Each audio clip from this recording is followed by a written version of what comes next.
What a great honor, Mary.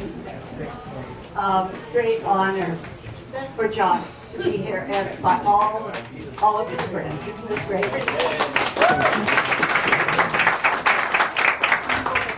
Bathrooms are first. I don't know, depending on your age, if that's your priority, but there's one outside and around.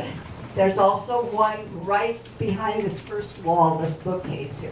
You can go through there and you'll just follow the signs. For those of you that didn't pay attention, I want to bring your attention to the new developing community event center that's going up right outside the parking lot over there. So take a look when you leave. It'll be on your left. And it's an exquisite place to start having your family reunions, anniversaries, etc., etc. And I can't think of a better place to have a wedding than to be right out there with the topa-topas and the valley right in back. It's a backdrop. So I have an announcement to make. I haven't yet booked it, but I am going to have an event right out there. That you're getting married. It's my memorial service. So I'm thinking ahead, and you may want to do the same. We are so fortunate that our beloved, or is it beloved? I've never known whether it's biblical or not. John Broesamle is with us. And for those of you who don't know, which is probably two, he retired and came to Ojai with his wife Kathy after being a professor at Cal State Northridge. Cal State Northridge, thank you, in history. And with his love of history and his interest in our beautiful valley, he started and was the first president of the Ojai Valley Defense Fund. And we and for future generations will certainly be the recipients of that. He also has written multiple books, and his latest is How American Presidents Succeed and Why They Fail, from Richard Nixon to Barack Obama.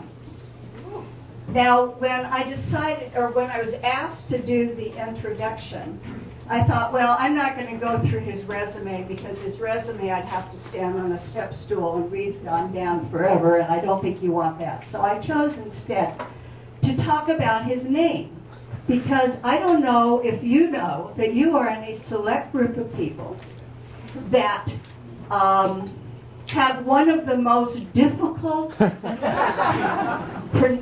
pronounceable names by just looking at it visually. So I asked him how he pronounced his name, and I have practiced for weeks. Because that would be really tacky to call you the wrong name. And so he wrote it out for me, and he said it's 3 syllables. Broesamle. Bray like a donkey, Sam like our uncle, and Robert E. Lee. So I practice seeing these 3 syllables with the donkey or the ass, depending on what kind of a mood you're in. And so I've got it down, Broesamle. He also gave me some other info on the name. It's German, and the O-E in Bray, B-R-O-E, Bray, was originally an O with an umlaut. And I had never even known how to spell an umlaut before, so that's my latest gift, just to see that. And Broesamle means a little breadcrumb.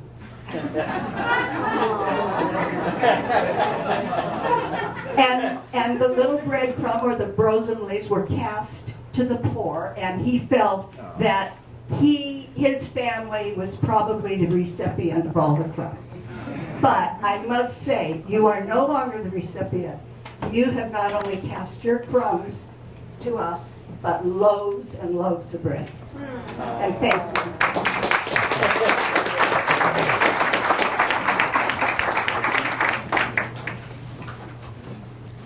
your notes. Thank you, Paul.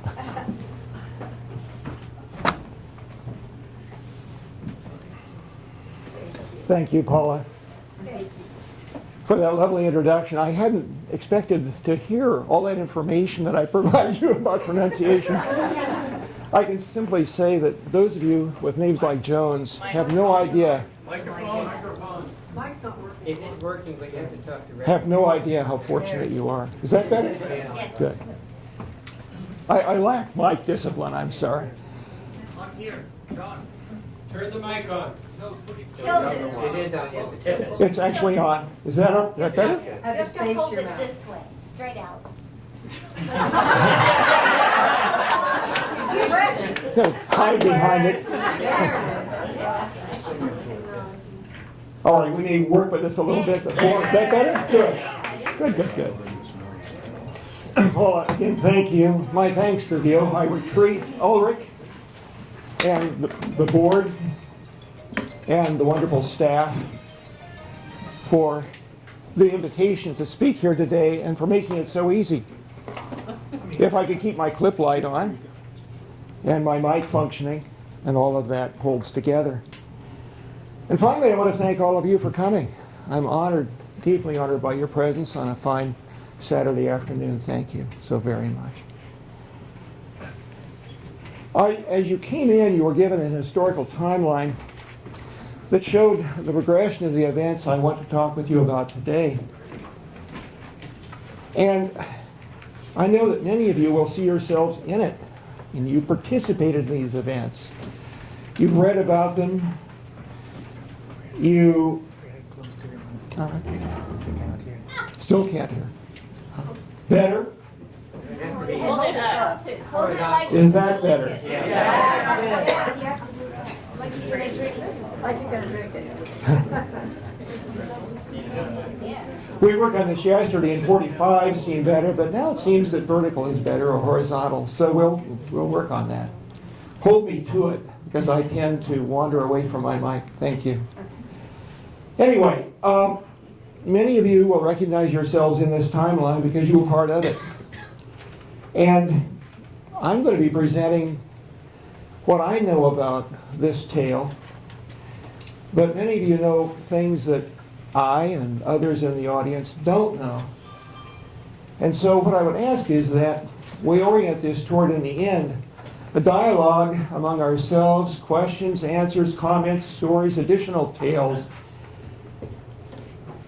but that for the moment you hold comments and questions so that we can progress to the end of the core tale, and then flesh it out with what you know that the rest of us don't, what you experience that the rest of us haven't, and patterns you may see that the rest of us are unaware of.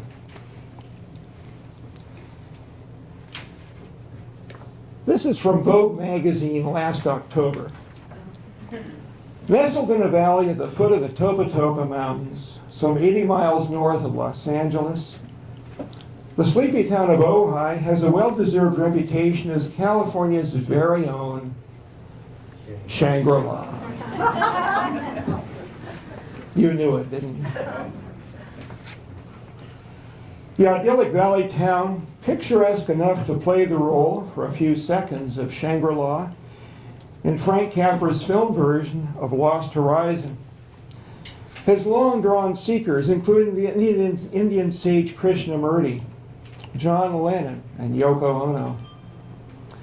But the last few years have seen a sharp uptick in pilgrims. Among the newcomers are millennial movie stars, offbeat heiresses, and hippie chic designers. Vogue again.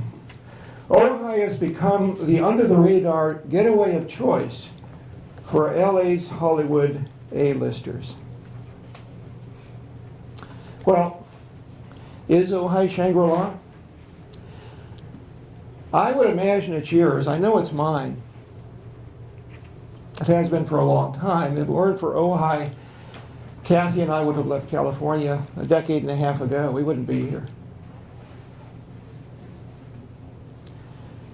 But the argument that I want to present today is that Shangri-La is no accident. I'm going to make the case that for a very long time it has been more precarious, more endangered, and more fragile than all the rest of Southern California, taken as a whole, from LA County down to San Diego.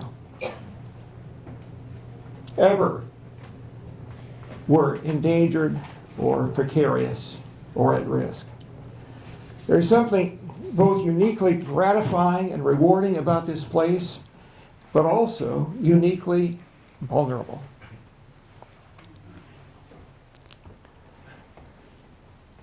I'm also going to argue that protecting Shangri-La is an obligation that all of us have simply by living here. If we love the place, then we naturally feel the obligation. And it's an obligation that demands alertness, imagination, sheer work, plenty of that. And now and again, a touch of impishness, and I will get to that.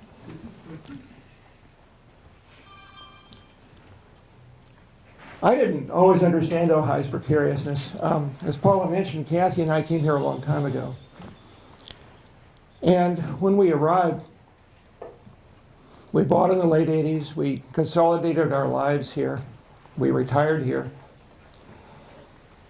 When we arrived, we were unaware that this valley was anything but remarkably pristine, remarkably unchanged from the earliest times we'd come here in the 1960s, and seemed as though it was beyond damaging very much, that whatever you did to it, it seemed capable to us at least of absorbing. So we didn't ask questions that I wish now in retrospect we had asked. We didn't know who to ask the questions of in any case.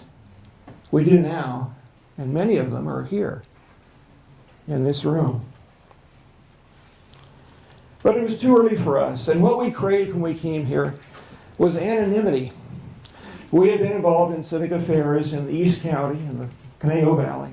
We'd had 19 years of that, and we were just...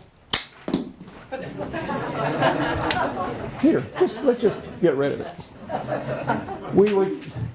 I have eye issues, as some of you know, and so we do everything we can to offset those.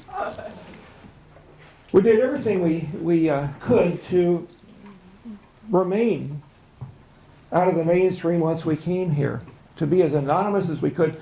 We shook hands, literally shook hands, on the proposition we'd never get involved in public affairs in Ojai.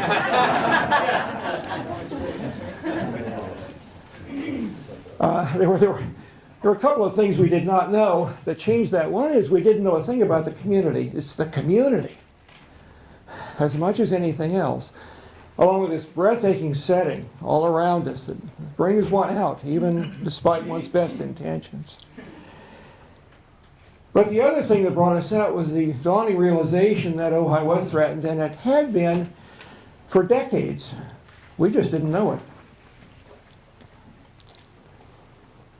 How would you like to have a freeway off-ramp right down there?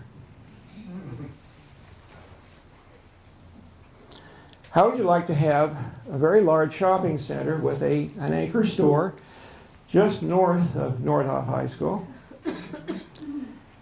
and 250 condos called the Franciscan Project right at the base of this hill bordering Lomita?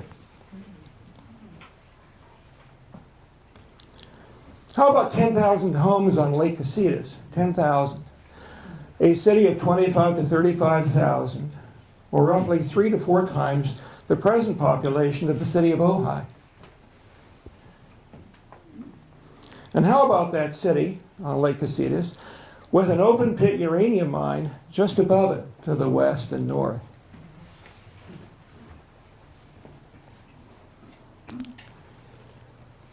How about festoons of oil rigs around Summit in the upper Ojai?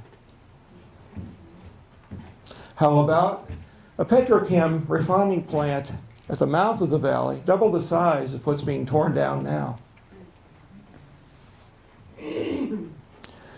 How about hundreds of mining trucks carrying phosphates from the Los Padres down through the Ojai Valley, and hundreds more hauling gravel along highways 130, 150, and 33?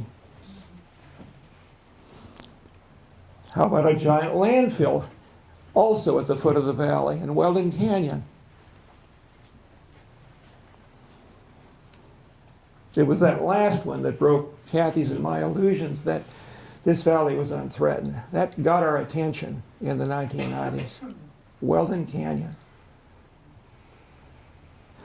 But all of these could have happened. All of them could have happened. Any 1, 2, 3, 5, any constellation, or all of them could have happened. They could all have happened at one time or another together.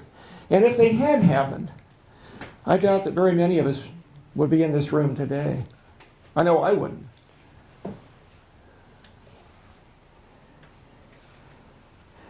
And yet, when you look back, some of them had the look of inevitability on them. I mean, in the 1960s, everybody wanted a freeway. Freeways were progress, modernity. And so the only question was not whether Ojai would have a freeway, but where the freeways would run. There were going to be 2 of them, as a matter of fact. That shopping center down the hill, just north of High School, those condominiums were going to happen. If you go up North Santa Ana Road, above Lake Casitas, and drive to the end of it, you'll see a street layout, complete with signs, with street names, for the beginnings of a city that was never built. They're still there. That landfill at the foot of the valley in Weldon Canyon was only averted by the narrowest of margins. Gravel trucking up and down highways 33 and 150, only very narrowly thwarted. On average, there's a massive threat to this valley twice per decade. I don't mean my neighbor's lights are too bright at night, or I wish he'd trim his trees. I mean a massive, tooth-rattling, earth-shaking threat of the magnitude that would prevent people from wanting to live here or stay here.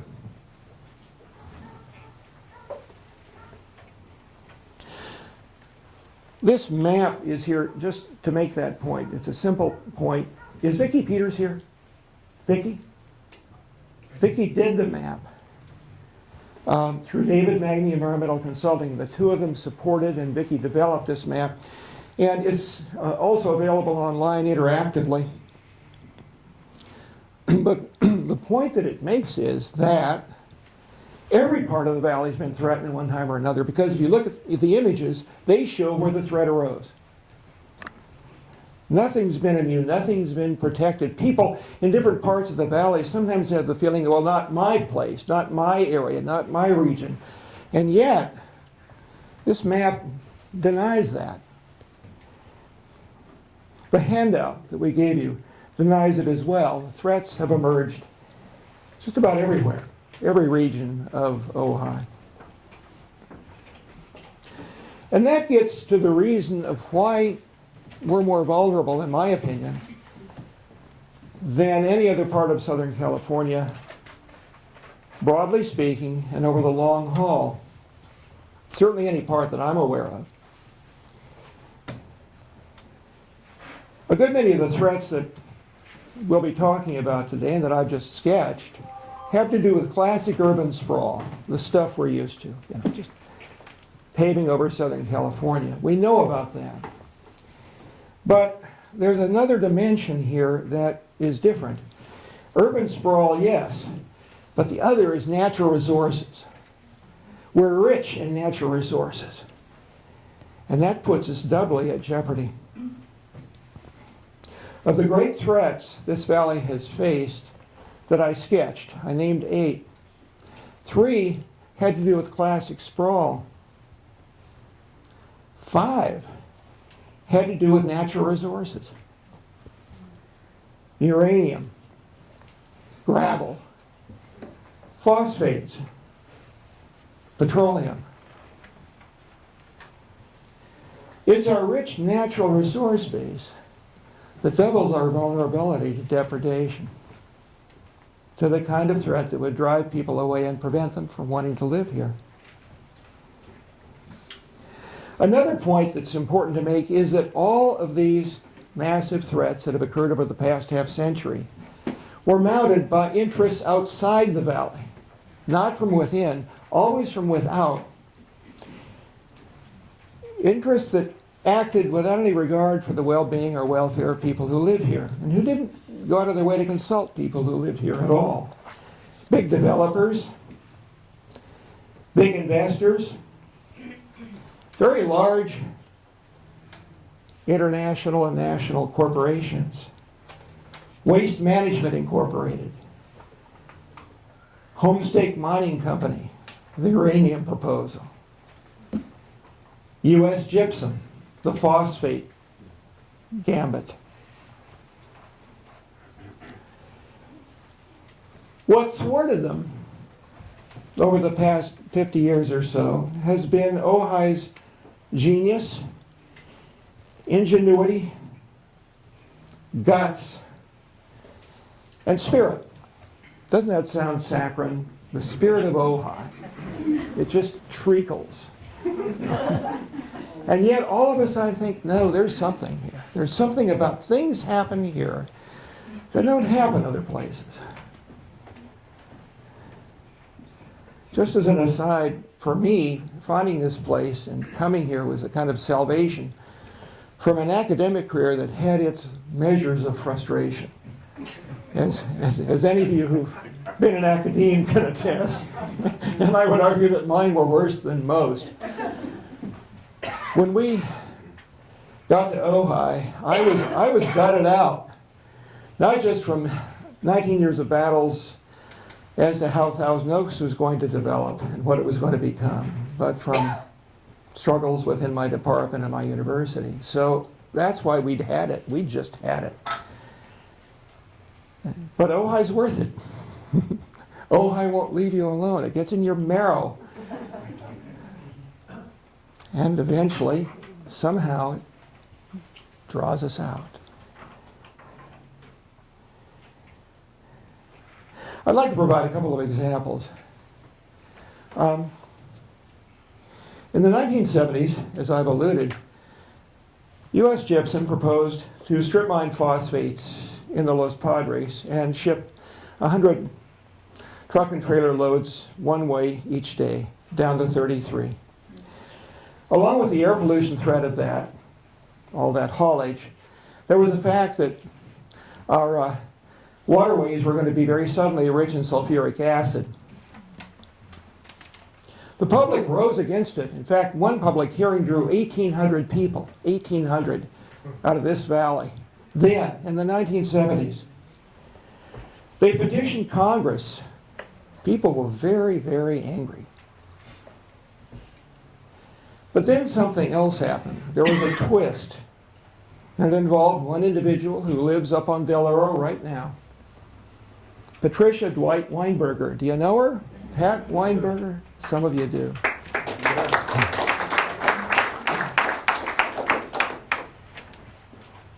I'm looking at people who I know Pat, who's a wonderful, unique person. And she has a bit of impishness in her. And a range. Boy, does she have range. Along with the protests and the gatherings of public hearings, Pat decided to buy shares of stock in U.S. Gypsum, which would entitle her to appear at their annual shareholders meeting in Chicago, which she did. And that's where the impishness ends. She raised hell. She made their lives miserable at that meeting, and they backed away. Pat, the public, petitioning Congress. Then there was the freeway idea. This is one of my favorites. In the 1960s and the early 1970s, the city council had reached a kind of frenzy. Bill, you'll appreciate this. There have been frenzies recently. And the frenzy in the 60s and 70s was over traffic, which will be familiar to all of us. We know that story. The Planning Commission, the City Council, began carefully studying proposals to alleviate traffic, and a number of proposals were developed and considered. One was to drive 4 avenues through the Avalada. Just cut it up. Tic-tac-toe. Another was to extend Grand Avenue to Maricopa Highway. Just blow it through. Hook it up. Yeah. Another, this is interesting. Our problem, it was considered, was that we've got too many two-lane streets. We need one-lane streets. So what we'll do is we'll one-way Ojai Avenue and we'll the other way Aliso. Or we'll cut a new 45-mile-an-hour highway along what is now the Ojai Bike Trail, which some people thought might disturb the Ojai Music Festival. But all these things were very seriously looked at. Another thing that was looked at was the 4-lane Highway 33 all the way to Friends Ranch, all the way to Cozy Dell, to the packing house, and freeways. In 1959, Ojai was placed on the state's freeway master plan. So we were now on the state's radar. And in 1963, the City Council requested that the state initiate a study of activating freeways in the Ojai Valley, of making them happen. The goal was to alleviate traffic, was to alleviate traffic both in present terms, and it was getting oppressive then, but also in future terms because the valley was going to grow. You had to plan not just for what's going on now, but for what's expected to go on. And what's expected is massive growth. That's what most of the members of the council are thinking in terms of. And why not? It's happening everywhere else. In the midst of all this discussion, debate, study, one of the members of our community became very, very, what shall I say, concerned. James D. Lobel, Jim Lobel, many of you knew him.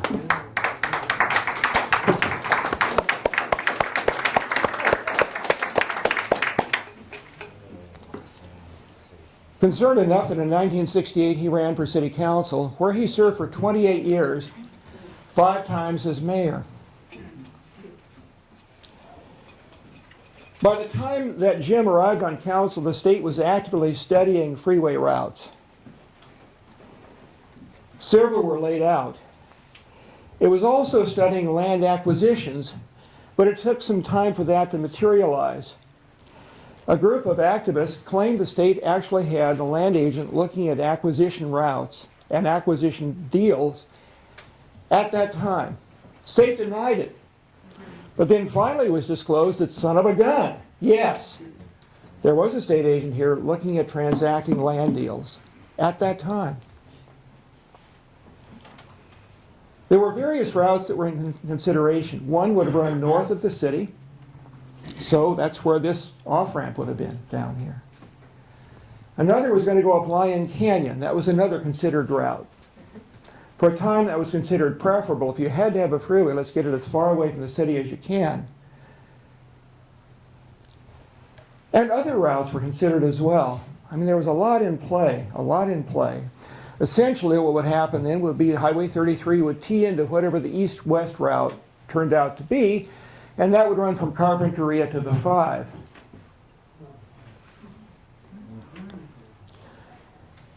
State representatives were outspokenly pro-growth. Once you said, please study this, they were here, and they were quite energetic, also enthusiastic. I mean, you're going to have growth. forget any other alternatives. This valley's going to build out, so you better plan for it. Step aside. They were quite patronizing, really. And Ojai residents began to pick up on that. We don't do patronizing very well. We don't give it and we don't receive it very well.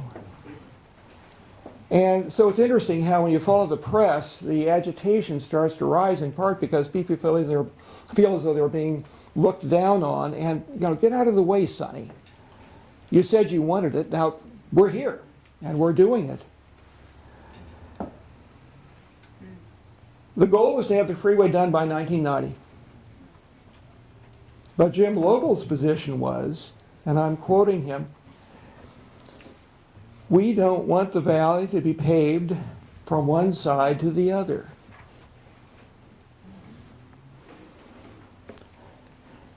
The council was divided internally. I mean, they were trying to sort this out. Yes, all around the state, freeways were desired and considered inevitable. They'd requested the study. We were on the master plan, but now second thoughts were starting to set in. One form of second thought had to do with cutting the valley up with high-speed roadways. Another had to do, this was a big issue, with pollution.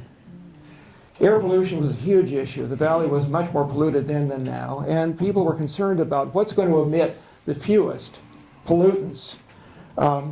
High-speed roadways, low-speed roadways. How do we get away from smog? So a lot of sorting out had to be done. It was done inside the council over a span of years, but it was done also with council meetings and public hearings repeatedly packed. Mobs of people, just like the other night. Just like today, 40 years ago, people packing council chambers. An organization called Citizens to Preserve the Ojai was working strong to prevent freeways. Stan Green is here today. Many of you know his connection to CPA.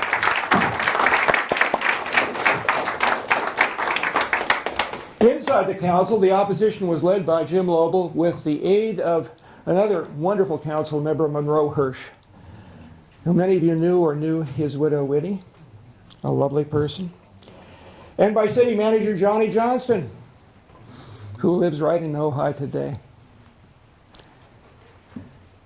Over time, lots of time, it became clear that the cure to the traffic problem was worse than the disease. Traffic was bad, but there was no way of alleviating it without making the situation worse.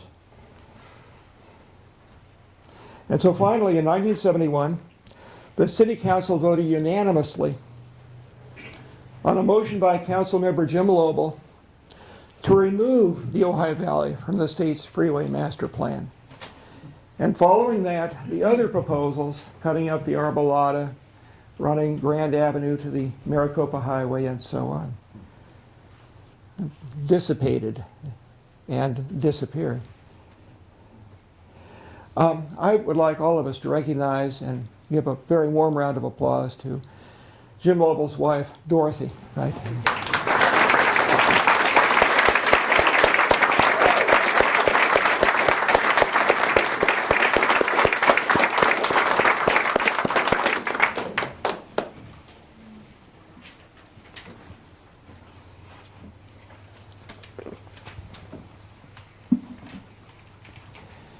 The Pat Weinberger and the James Lobel stories suggest the ways in which Ojai has defended itself, specifically by constant vigilance, just always looking around, being alert. Forewarned is forearmed. We're deeply engaged in that, just being aware of what's going on. By community organizing continually. On your handout, you'll see continual organizations springing up to address a specific threat and then disappearing again. By raising hell, frankly. I was in Los Angeles one night. Kathy called. She was here, and she'd just gotten back from a meeting protesting the shopping center development north of the high school.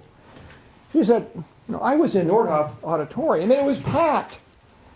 And we weren't aware that Ojai people packed auditoriums. But we sure learned that night. By raising money, the battle to defeat the Weldon Canyon super-regional dump required $600,000 in 1990's value. That translates to $960,000 in today's monetary values. A lot of money. And it was nearly lost.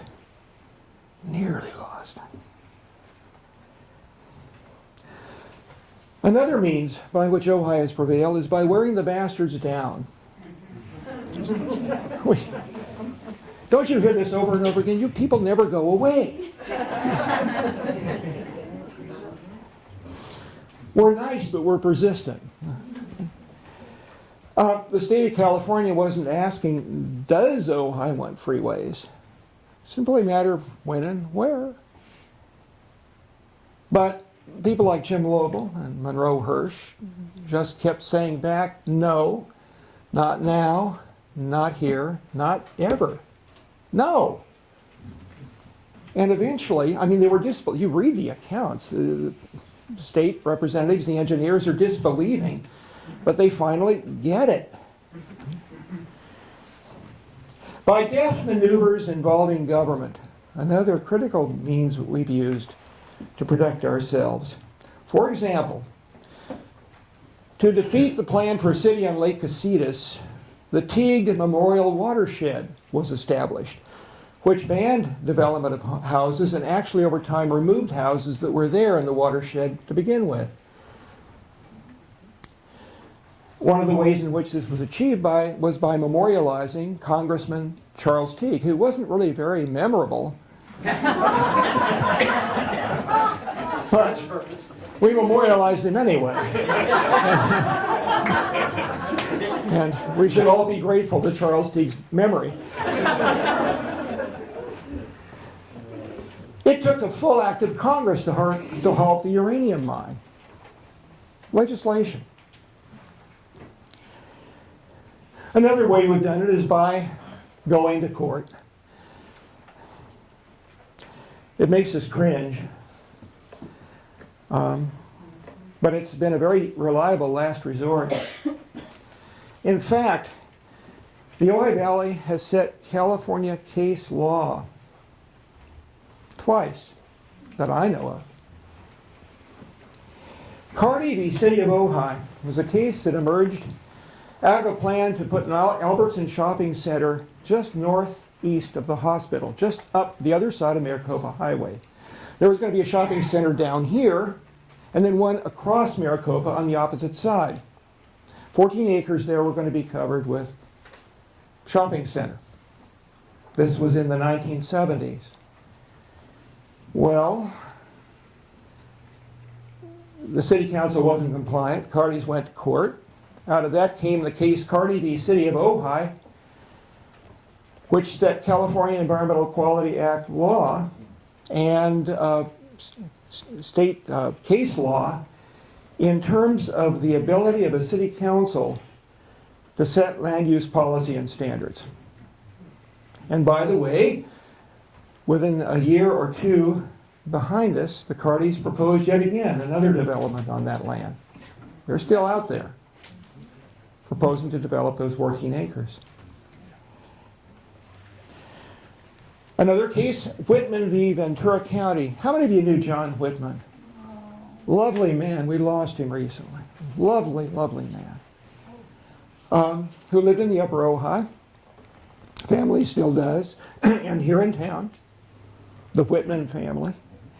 And there was a proposal to do a lot of oil wildcatting up in the Upper Ojai in the vicinity of Summit. A tremendous amount of it. San Francisco interests in this case. And John was, very obliging, enormously pleasant, lovely man, and also an attorney. And reluctantly, he went to court. And over time, blocked it. In the case of Whitman v. County of Ventura, California case law having to do with air quality that bears on the headlines in the Ojai Valley News Friday. Same case law. If you're looking at the Maratha issue, well, this bears on that. And it also immediately helped shut down Petrochem at the other end. That case. When Howard Palmer was not allowed to develop with the speed that he thought was appropriate down here north of the high school on this side of Maricopa Highway, Howard Palmer was, and I think still is, an Anaheim developer. He sued the city for being too slow, which you'll appreciate. And it went on for 7 years, 1983 to 1990, and he lost. One more of those, Palmer v. City of Ojai, all over parcels right down here. We passed them as we came up today. And I think there's a final way in which we've prevailed, and that's by invoking, we've said it before, the spirit of Ojai, the spirit of this place. A couple of examples. There was a Japanese billionaire named Toyama who wished to develop 1,600 acres along Highway 150, just this side of Lake Casitas, other side of the river. And what he had in mind was noble, I think.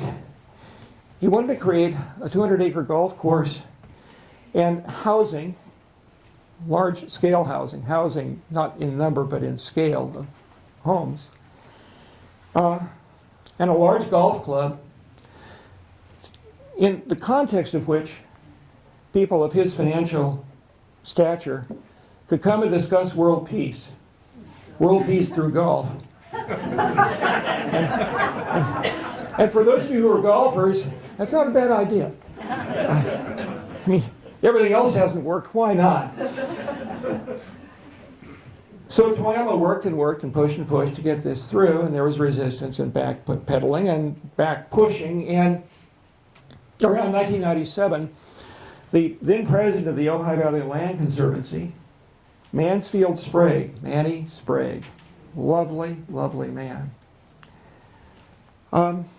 decided, and this wasn't easy, to meet with Toyama. Manny had been a high official in the Eisenhower and Ford administrations. But he had a brother who'd been a pilot who at the age of 27 was shot down in the Pacific, and his remains were found in Thailand. He'd been a Japanese POW. And Manny was angry. Always angry. With, the best of reasons, I think. He couldn't understand it. Why did my brother die? But Manny decided to meet with Toyama, being pretty certain the answer to the question, which was the first thing they touched on. Were you in the war? Yes, they were. And they stopped right there and moved on. To try to negotiate a way by which the Ojai Valley Land Conservancy could acquire a trail easement through those 1,600 acres and an easement setting aside as much of that acreage as possible and dedicated permanent open space. Not for public access, just the trail for public access, but dedicated open space. Didn't get anywhere. Toyama eventually faded from the scene and was replaced by the Intel Development Corporation of New York. New York's gotten a bad rap recently.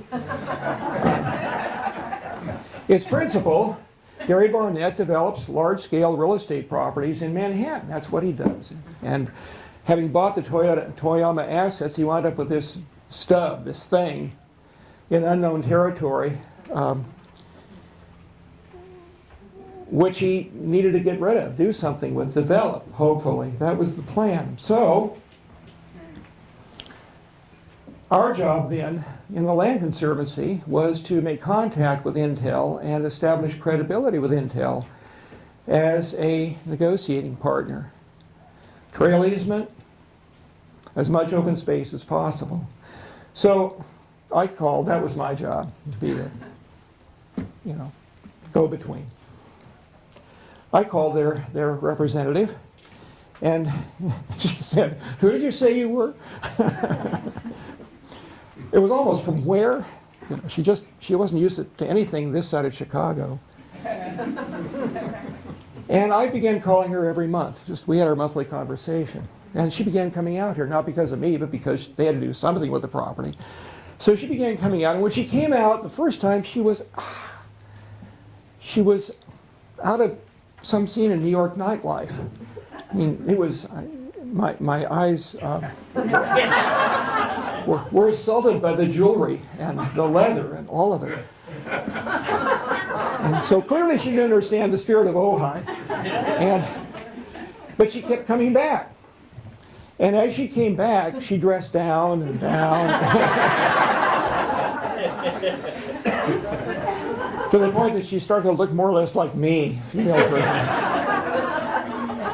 And she got it. To the point that we liked her so much, we urged her to move here. And I honestly hope she will someday. She said, I don't understand this place. I don't understand you. I mean, the entry to the valley isn't so pretty, so what's the big deal about the Ojai Valley? And we just had to educate her. And we did the best we could, and wound up with the Ojai Valley Land Conservancy not holding easements and a trail easement, but owning 1,600 acres of fully publicly accessible open space.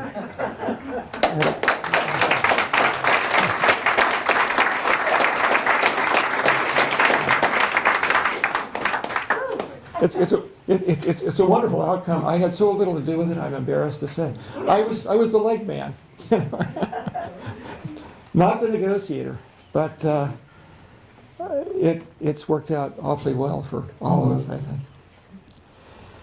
However, a few years ago, this valley was threatened by imminent, massive gravel hauling. 2007, 2008, 2009, 2010, and it seemed to many of us, that Ojai may have played out its string of resisting massive threats on this scale. We were talking about potentially 800 trips per day, heavy haulage, up and down Highway 33, and what people didn't, I think, quite get was across Highway 150 as well, right through town. 3 Los Padres mines, 2 in Santa Barbara County, 1 in Ventura County, in the Los Padres or just outside the Los Padres National Forest. And it was beginning to happen. And I think, others may disagree, but I think many would agree, that in general our community didn't get it. They never perceived, for some reason it was very hard to make that threat real. Yeah. There you go. One reason it was hard to make it real was the recession had hit. I think that's probably part of it, right then.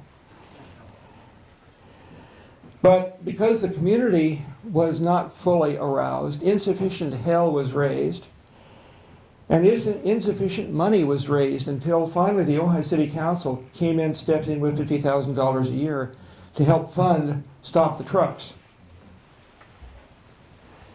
The fact that there seemed to be a kind of unawareness caused very deep anxiety. Anxiety in all of us who were involved with that, but also anxiety more broadly for the future of the Ojai Valley. We had new Pat Weinbergers. They were here. We had new Jim Lobels. Those roles had been filled this time again. But they didn't have an army behind them. There weren't 1,800 people filling up an auditorium. A handful of people went to these hearings.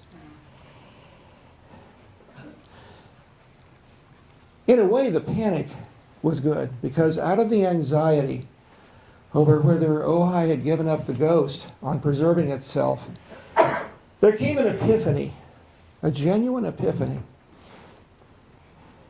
And it came from one of our local realtors, very prominent, Jerry Michaels. It came in 2009. He was watching what I think is a lousy film, 300.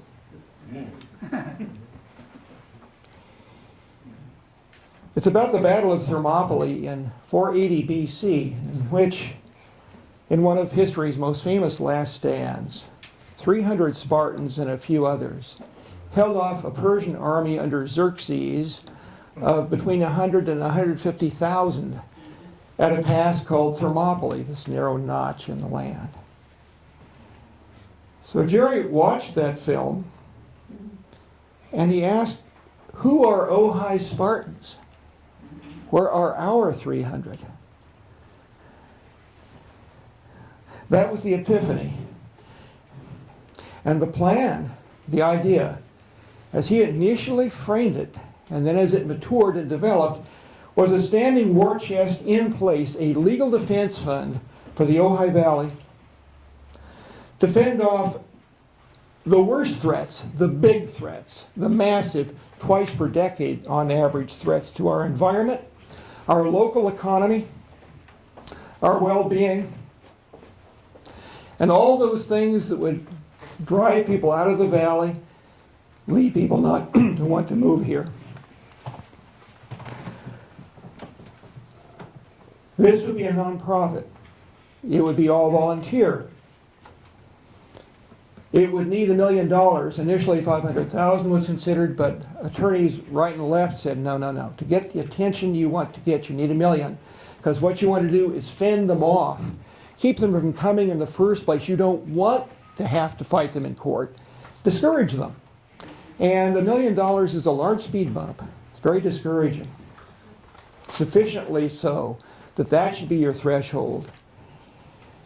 If you have to use it, it's also a very realistic sum. And consider Weldon Canyon, $960,000 in present monetary value.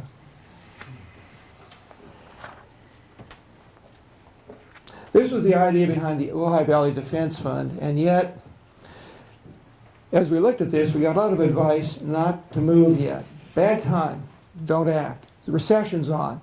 People aren't in a giving frame of mind. They're not even in an attentive frame of mind.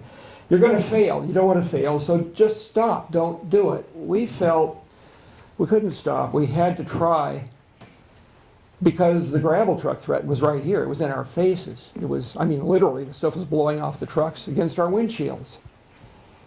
It was happening. And so in September 2009, we went public. It was kind of an initial public offering. Everybody we thought would be interested and capable of supporting it. And that very month, September 2009, the darndest thing happened. My phone rang, and I picked it up, and this cheery voice, "Hi, I'm the representative of the Ozina mine. Let's talk. How would you like to be part of our negotiations with the County of Ventura?" It happened, bang. We had no money. We had $30,000 at the time. But they wanted to talk.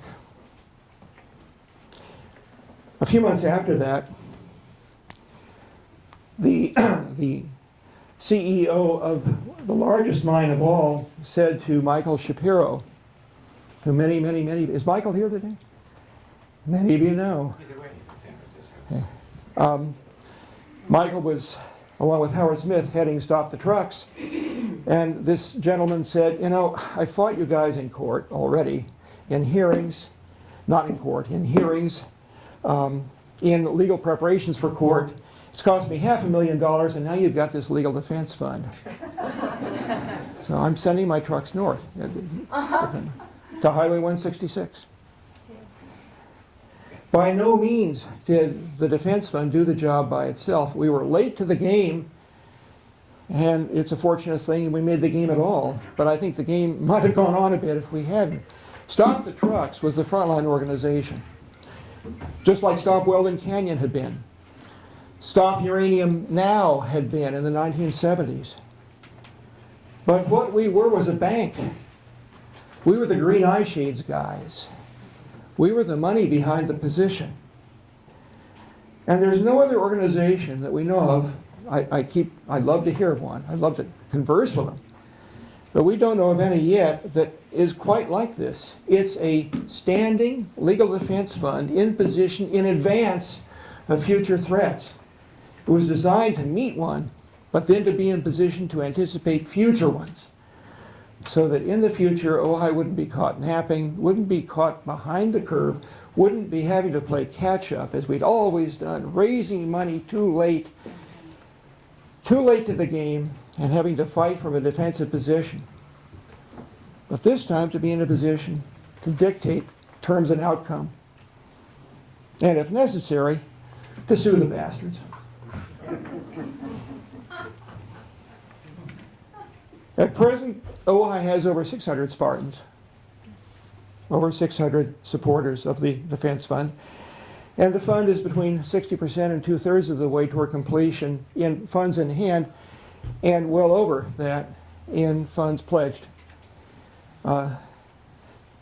8 individuals have named it in their estate planning, which means they care enough about Ojai's future to care about future generations, and that means the world. The board is still raising money as avidly as it can because the $1 million has to be in hand to create the speed bump, to create resistance. But we're well along, and it turned out that Ojai was alert and awake after all. It took just a little bit of prodding and reminding. It's wonderful.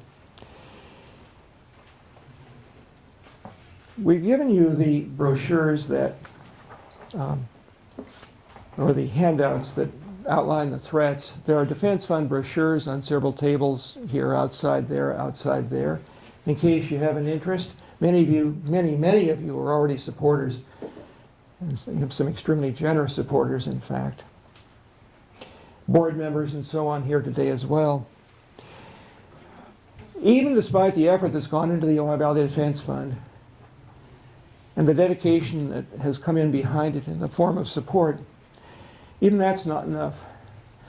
Pending right now also is SOAR, as I think all of us know. And to speak about SOAR, I'd like to introduce Kathy. And then after Kathy speaks about SOAR, I'd like for all of us just to talk about Ojai's past, how we've met these threats, questions, answers. There's a tremendous fund of knowledge here. People who participated in these events, who've been driving force behind some of these events. I've tried to bring things together as best I can, but there's a huge amount of knowledge in this room that I don't possess. Let's bring it out after we hear a bit about SOAR.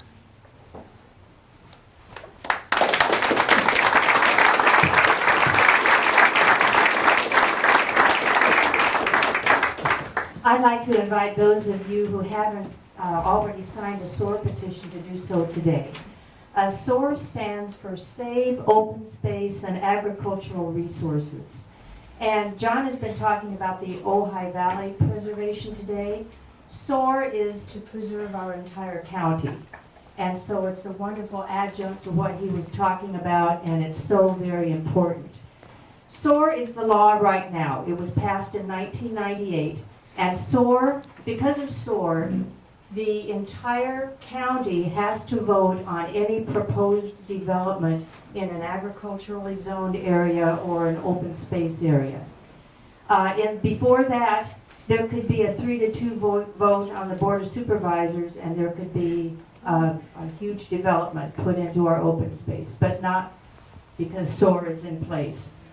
And it's expiring in 2020. And we have to get it on the ballot for this upcoming election so that it can then be voted upon to be renewed until 2050. We need 84,000 signatures for SOAR. So if you're a registered voter, please sign our SOAR petition so that we can get it on the ballot. And I know I'm preaching to the choir here, so if you're willing to be a SOAR volunteer, please let me know, or let Peter Cantle know here, who is our representative for SOAR in this Ojai area. And it's just such a wonderful opportunity that we have, and it's why Ventura County is unique. Our cities don't run together like they do in Los Angeles County or in Orange County. And the reason is because our open space and our agriculture is intact and keeping our cities unique and separate. So I just wanted to say that, and I'll turn the microphone back over to John for his questions and answers.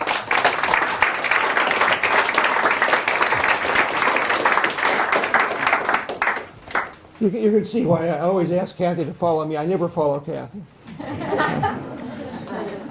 Well, thoughts, additions, corrections.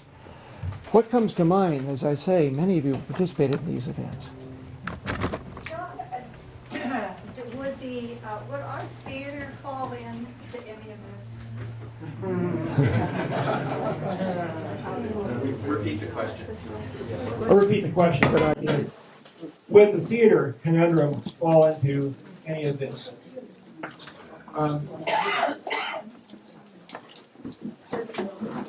Libby Bull. Yeah. Sure. Yeah. Libby Bull, the Ojai Theater, the Ojai Playhouse.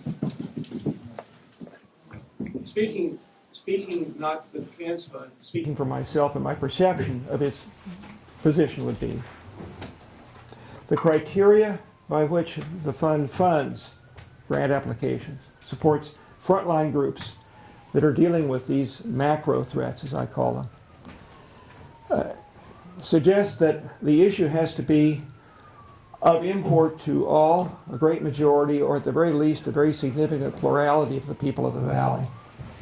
So you'd have to look at it through those prisms. The Ojai Playhouses and the Libby Bowl, for that matter, are two central venues. It needs to be an environmental threat, and that would be an issue with an application, I think. It needs to be an environmental threat which will have an impact on our economy, most likely, and our way of life and our well-being. But I wouldn't see either of those. Peter, you're president, correct me. I wouldn't see either of those as being quite in this domain. There are surely issues that get under my skin. I mean, the theater, the playhouse, the Allawars are neighbors of ours. We're furious. That's a personal thing. Makes sense? Yeah, absolutely. That's the wrong answer, but I knew. I know it's. I give so many wrong answers. So, more, please. John? I Yeah, wanted yeah. to underscore how important it is to stop things, because if you let it happen, for example, I recently had a retired oil and gas man tell me that the importance of stopping the expansion of that refinery was that they were actually feeling that if they got that expansion, the next thing was to get the Ventura River dredged for ocean-going shipping all the way to the refinery. That was part of their plan. I had this man tell me he saw the plans of New York City at a headquarters. Yes. Just how important it is. These things cascade. If you let it, then there's the next. Really? Yes, that was pretty shocking, but I think he knew what he was talking about. Have you publicized that? I don't have the document. Wow. I was utterly unaware of that. I've never heard that. Christine. Well, I don't, this thing is very strange. I'm sure, like in Paula's case, I'm gonna get the wrong answer. But I just wanna say that I think, not up there, but should be up there, are cell phone towers. Because they are impacting our health. And I don't know who you all are that get your phone calls dropped. I had the cheapest phone on the planet for so many years. I never got a call dropped. Why do we need more and more and more of these? And I know that you're going to say that wouldn't fall under, but it's something that we all need to be aware of and watch. You know, what they're doing over now in Miramani. That affects the quality of life here in the valleys. I just wanted to add that so we don't forget it. Unfortunately, we're stuck because of the way the federal law was written. And Never say stop. That's how you lose. Never say stop. There's always a way to get unstuck. They wrote Always. that really You have to well. believe that. One thing I would add about the defense fund, if you think it might qualify, there's no reason not to apply. It's a very short application form. And every application is very carefully and diligently considered. Can't hear you. Sorry. If you think your issue may qualify, there's no reason not to submit an application. It may very well, or it may not. In any case, it'll get very careful consideration by the board. Yeah.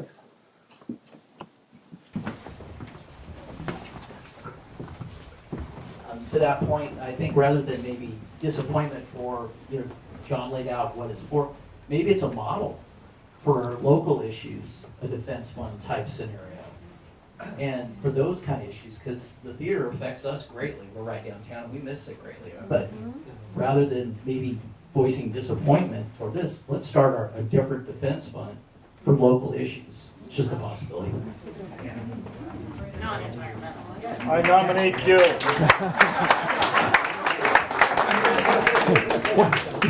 President Gil. Gil and I have a relation, as some of you know. One thing about this valley, as you know, as well as I, if it comes from your lips, it's yours.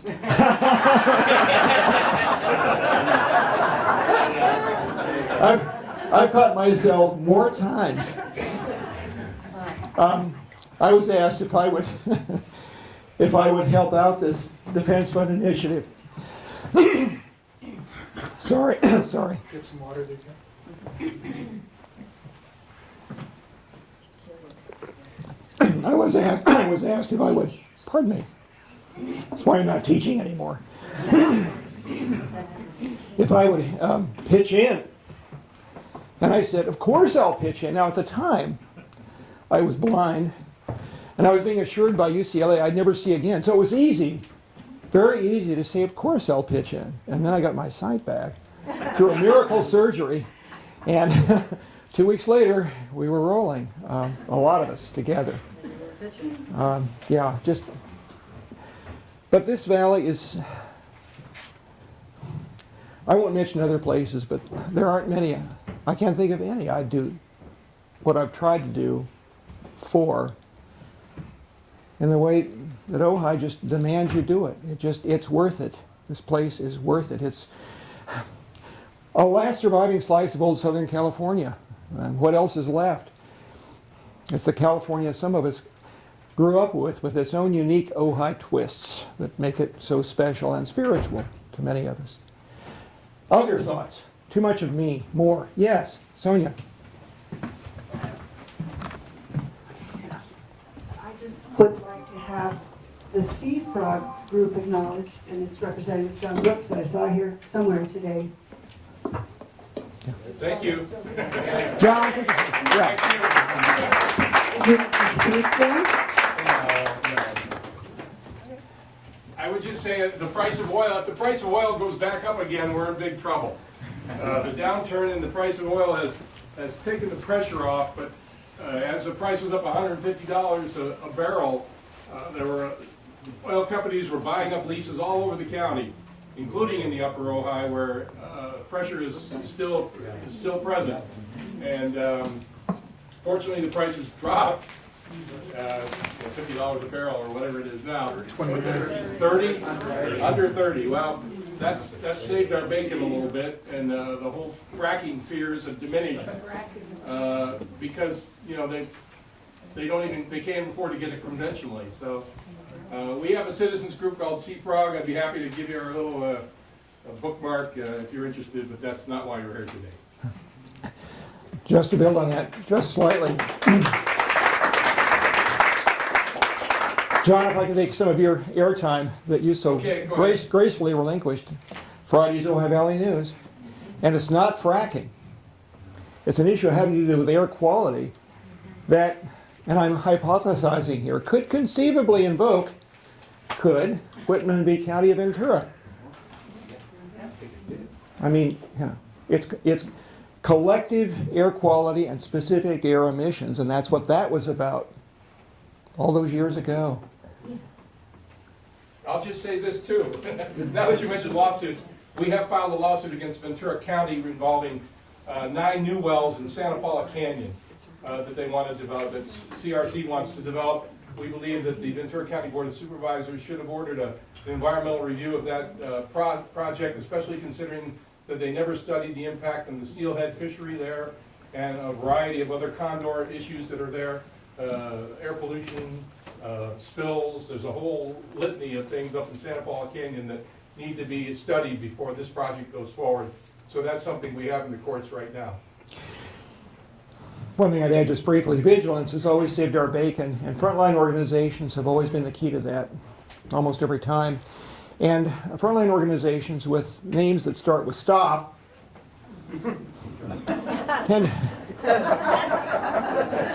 to be shrill. That's their job. You know, that's been a big part of this. There are different roles that need to be played. The Defense Fund is very, very like the Land Conservancy, understated. Speak softly, carry a very large stick, but always pleasant. This lobbyist from the Ozina mine, we had the most delightful conversation. You know, tongue in cheek. The Ozina mine now is a restoration site. There is no Ozina mine.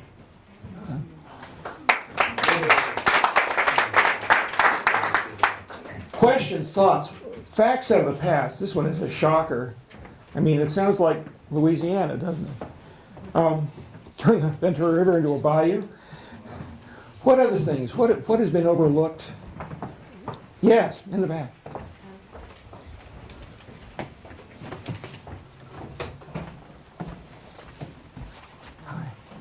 Well, I'm aware that they're using Roundup or something similar to that in the river to counteract the Arundo. And it seems very strange to me that that would be an area where they're trying to save these salmon, I think they are, steelhead trout or salmon or something of the sort. And yet they're allowing those pesticides to go into our water. And I read an article that there's a component of Roundup that causes mutations in amphibians and small creatures.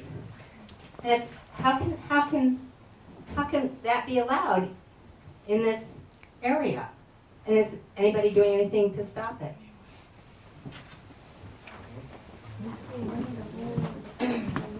Answer, anyone? I don't have an answer. Anyone know? Supervisor Bennett was able to get an alternative on the trail to pesticides. Correct? They're herbicides, not pesticides. They said it didn't work. Herbicides, not pesticides. Herbicides, not pesticides. Do you want to speak to that, Peter? No. Okay. No. Other thoughts, observations, questions? I have a question. Yeah. One of the things that you mentioned in the various issues that came up was that they were a threat to the local economy. How do you argue when a development proposal comes in where they say we're going to have 10,000 units and a golf course and bring in people? How do you argue against their argument that that will benefit the local economy? How do you balance up those figures? It's a great question. It's a great question. Let me repeat it. Did all of you hear it? It doesn't need repeating. How do you balance growth that produces wealth and jobs as against, for want of a better word, preservation? We deal with that all the time in the City Council. I think we deal with that all the time as we think about this valley. Sorry. And my own view, and I'd love to hear other responses to this. My own view is simply that you look at the scale of the valley and what fits the scale of the valley. You seek, first of all, to do no harm or allow no harm to be done. You err on the side of that, and you consider every proposal on its merits individually. If it's outsized, out of scale, ruinous, or is proposed with no regard for the residents of this valley, then it's suspect. And that's been the case with all these instances we've discussed. It's not to say that an issue could not come from within. A large developer saying, I want to put in X number of homes, creating X number of jobs, and do this and that for the local economy over a span of X number of years. It's happened before, my goodness. We look all around us and see it. In the case of two very large shopping centers down here, the decision was made that's outscale, out of size for the valley, inappropriate for this valley, and we're not going to do it, which led to lawsuits. That was the decision the council made at that time about those projects. but I don't know how else you do it. Anyone, please pitch in. I think the ruler that can be used for whether or not growth is appropriate or not is whether or not it's self-sustaining. So if always we look to see that what's being proposed can be self-sustaining, there won't be huge growth. There won't be inappropriate growth. It would define us, and it would all work together. And you look at the size of the valley, you look at the resources of the valley, and growth should fit into a pattern that can sustain itself. And I think that pattern is going to happen all over the world. It has to for our survival as a species. That's really welcome and really good thinking. New thinking. I would add this, if I may, that this is not, nor has the pattern of protecting this valley been an ideological issue. It's not liberal or conservative. People behind these causes have run the range. They've run the gamut. And you can support protecting this valley for all kinds of reasons, from spiritual to property values. At the same time, weighing what's more important to you and what's less. It's kind of amazing that we've seen this over and over again. One of the people who fought Weldon Canyon the hardest, but quietly, was Carl Hunsinger. Out of the oil industry, very prominent in the Ojai Valley, very understated, not a man of the left. If I understand the story correctly, and please add or correct anyone who can, one of the keys to determining that the Weldon Canyon regional dump would have caused air pollution problems in the valley was that Carl funded a balloon experiment where balloons, weather balloons I guess, were floated over the valley to measure air quality and the implications of flows off the ocean into the valley across Weldon Canyon. Is that the way folks remember it? And it was telling. Now, it took a countywide vote, 2 votes of the Board of Supervisors on a lawsuit to finally tamp that thing down. But this was a key part of the evidence. I don't know what motivated Carl, but it was a brilliant thing to do. We got the goods. Here are the numbers. So it's whether you love the place, and all kinds of people love the place for different reasons, with different means, different religions. That's the great thing about this valley. It's the community. Stan.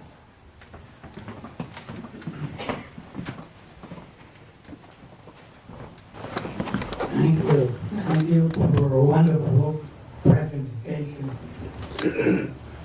I was not involved in anything political until I moved to But, you know, what I discovered is that we have to love something. We have to believe it has value. The other thing, the second step in your thought process is you have to believe that you can do something to help the circumstances and the environment. You have to believe that you can actually do that. And then the hard part is the third step, which is get off your butt and actually do something about it. And that is the really hard thing to do.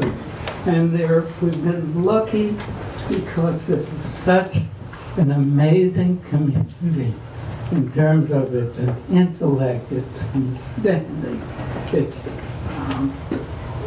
capability for action that have actually made a lot of this work. Now, the other person's question was a good one. And I heard a philosopher once say, Americans confuse a number of things. They confuse bigness with greatness. They confuse success with achievement. And they confuse standard of living with standard of life. And so the answer to the question about oh, it's good for business and the economy, and the air pollution, you know, we don't know what that is. We're not going to consider it. But when you get your values wrong, you don't have arguments against the people who say it's good for the community to overflow. It's good for the community to overuse its resources. That's wrong. And there's a tipping point. Once you get beyond that, you can't fix it anymore. So what you're doing and what you try to do, and I'm hoping the rest of us did too, is try to stop it before it gets to where you can't do anything. And that's the way that we probably stop 9 out of 10 invasions of this community by having people say, I'm not going to bother going into the Ojai Valley because they're going to fight me. I can put my money and my effort into something that might work. So I have to tell you that my experience now over the last 35-something years, whatever we've been doing, and Petrochem finally being torn down, I can finally relax. So,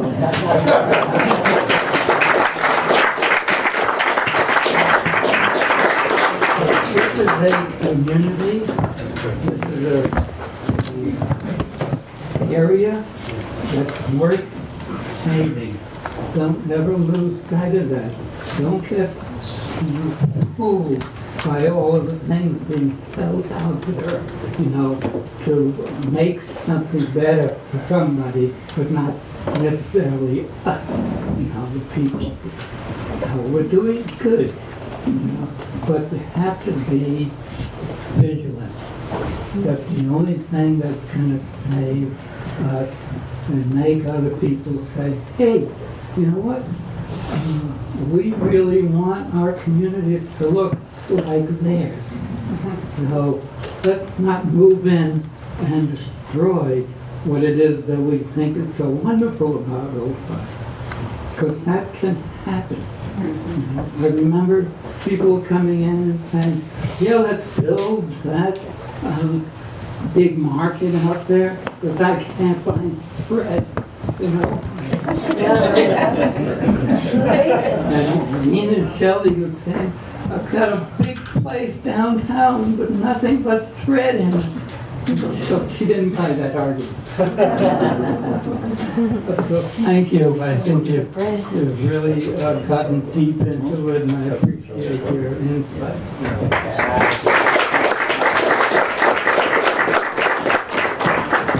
Thank you, Stan. Stan, as many of you know, was a huge part of the success in multiples of these battles over the past 35 years. Front line, right on the trench line, right on the trench lip. Thank you for what you've done.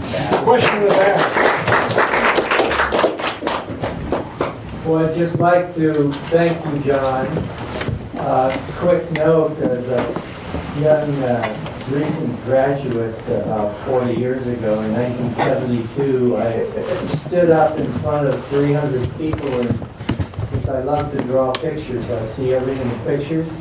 I have made a map of Ventura County showing how Camarillo was spilling over the hills into Ojai if we were to approve this Lion Canyon at that time. With the euphemism scenic highway coming from Caltrans right through Ojai, speeding people from Carpinteria to LA. And I am so thankful for everybody here. And when you hear the call from John or any of us, we want to go because they stopped the highway. That was one of my which really locked me in, and that was the CPO time, and my wife's family and my parents were involved in that. And I'm telling you, this has been culturally, not just before all of us pale-faces came here, but the whole cultural tradition of this valley is one of seeking peace, which means that we need to give second, third, fourth, and fifth thoughts as to what we're doing. Thank you, John. Thank you.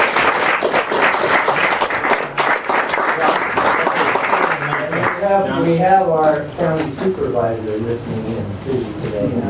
Steve Bennett. Yeah, we have Betsy.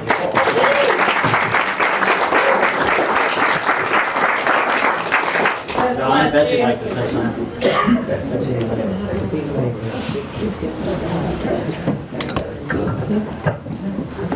I grew up in Southern California, what I called an orange grove town, Broesamle. And in 1969, I fled because of development and the smog, the ruination of my community, and I fled up to Humboldt County. And from there, I ended up here. And when I came here, I said to myself, I'm not going to move to Ojai and expect it not to change. Well, that was not very long-lived. I walked in one night to the CPO meeting. Stan was present amongst others. Rod Green as well was there. And I was hooked, like everyone else, because this valley gets, like you said, into your marrow. Then one night, I was visiting Heidi Whitman, and she had me drink a glass of wine. And she said, you need to run for council. And loose lips sink ships, like John says. And the next thing I know, when things come from your lips, you're sunk. That was it. My days in politics began, something I've never done in my life. One reason I'd never done it is because I always felt that I was too emotional and I cared too much. But over the last 7 years, I have learned a lot, and I feel this valley continues to need to be protected, more so than ever, because population pressures are increasing on a daily basis. My question for you, John, is at what point do you think we have reached build out in the valley? At what point do you think we need to just say, the inn is full? We cannot accommodate any more development. 10 years ago. I'm speaking very personally. I think we're there. In terms of the feel of the valley, for me, this is a personal response. I think we're there. That does not mean I don't think the valley's going to change. I think it will change. It is changing. As the A-listers arrive in large numbers and we need to acculturate them into the community as we would any immigrants. And acculturation is a huge part of this. I mean, we're running against national trends where community is dissolving and breaking down all across the United States. Instead, we've got this resilient, wonderful community, circles upon circles of people. You keep encountering new groups and new interests and new ideas, things people are avid about, which makes us so different from other places. And I think it's a huge part of the magnet, and this has been touched on by others, as to why people want to come here. And then they come here and they don't want Shangri-La to slip between their fingers. We need to make them aware that it could. We need to bring them into an awareness that we all share, I think, here, as quickly as we possibly can. But in terms of the feel of the valley, I think it's just fine right now. But I also acknowledge it will change. I would say this too. It could change and die by 1,000 cuts. A little nick here, a little nick there, just a tiny one here, third place. And pretty soon, where's that blood coming from? It's running into my shoe. The defense fund is for the big ones, the meat axes. But we need to be attentive to the little ones as well. The tiny slice, just a little bit. I just want to take a little bit. Just your earlobe. But, feel the valley. We've been coming here Since 1968, my mother's family brought her here on picnics beginning in 1924. What brought us here originally was Bart's. And then we began to attune ourselves to other things, mostly what we're seeing out here. The one thing we didn't know, well, there were two things we didn't know, that this valley was threatened. The other thing, we knew nothing about the community. Nothing. My parents had lived here. Kathy's parents had lived here, but they were members of a mobile home community, 33 and 150. I don't think they set foot outside that community except their local church. The broader community in this room, we were utterly unaware of it. I think they were as well. We didn't know whom to ask because we didn't know whom. You know. But for us, at least for me, maybe for us, more than half of it now for me, more than half this valley is the community, which is something we came here utterly intending, never to become a part of. And I think a part of why we came out, I'm sorry, is something Stan touched on. You try here, but then after trying, you see things happen. I mean, you see things improve. It has results. Unlike Academe, where is famously and always compared to an aircraft carrier trying to turn around in the middle of the Atlantic, it takes forever, half the ocean. And that's what I'd beaten my head against for decades before. You know. Things are malleable here. I'm wondering if maybe we've to one another had enough to say today. What do you think? Yeah. Well, I want to thank you.